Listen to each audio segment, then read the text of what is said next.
Hospitals లో gyms, కసరత్తుల treatments. పూర్తి వివరాలకు చదవండి రేపటి సాక్షి దినపత్రిక.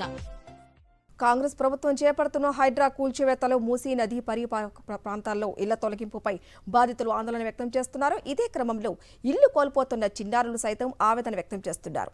ఇళ్ల కూల్చివేత చేపట్టద్దంటూ చిన్నారులు సీఎం రేవంత్ రెడ్డిని వేడుకుంటున్నారు. తమ బాల్యాన్ని, ఫ్రెండ్స్ ను కోల్పోవాల్సి వస్తుందంటున్నారు.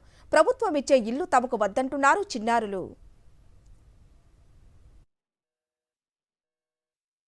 నేను క్యారివల్ హోమ్స్ నుంచి మాట్లాడుతున్నాను. ప్లీజ్ మా ఇల్లు కూల్చకండి రేవంత్ రెడ్డి గారు. మా ఫ్రెండ్స్ అందరూ చాలా మంది ఉన్నారు.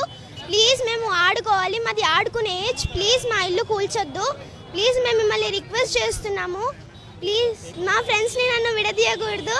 నేను మా ఫ్రెండ్స్ కోసం చాలా ఆలోచిస్తున్నాను. ప్లీజ్ రేవంత్ రెడ్డి గారు మా ఇల్లు ఏవి కూల్చకూడదు. ప్లీజ్. నా మధ్యలో చైల్డ్హుడ్లో వాళ్ళు మధ్యలో కట్ చేస్తుంటారు రేవంత్ రెడ్డి. ఎట్లా ఉంటుంది, ఎట్లా నేను ఎక్కడికి వెళ్ళాలి, ఇప్పుడు ఎక్కడ ఉండాలి నాకు అర్థం ఎక్కడ ఉండాలి. నేను చైల్డ్హుడ్ మీరు అందరు ఎంజాయ్ చేశాను. నాకు టైం కూడా దొరకట్లేదు. ఎక్స్ట్రా యాక్టివిటీస్లో కూడా పోతుంది. హోంవర్క్స్ 6th క్లాస్ కాబట్టి ఇంకా ఎక్కువ స్టడీస్ ఎక్కువ అయిపోతున్నాయి.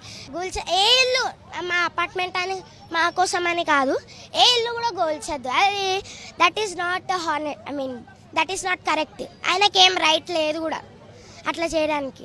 మేమేమైనా రైట్స్ ఇచ్చామా? గవర్నమెంట్ నుంచే కదా అపార్ట్మెంట్ కూడా వచ్చింది. ఇప్పుడు గూల్ చేస్తామంటే మధ్యలో ఎక్కడ ఇస్తారు? ఫ్లాట్స్ మా ఇష్టం ఉన్నది ఇస్తారా? మా సేమ్ ఇంటీరియర్ ఇస్తారా? నా సేమ్ బెడ్రూమ్ ఇస్తారా? ఇయర్ కదా. నాకు అదే నచ్చలేదు. ఆయన గుల్ల కొడితే అంతేనే నచ్చలేదు. ఇచ్చినా కూడా నాకు అవసరం కూడా లేదు. నాకు ఉన్నదే చాలు, నాకు ఎక్కువ అవసరం లేదు.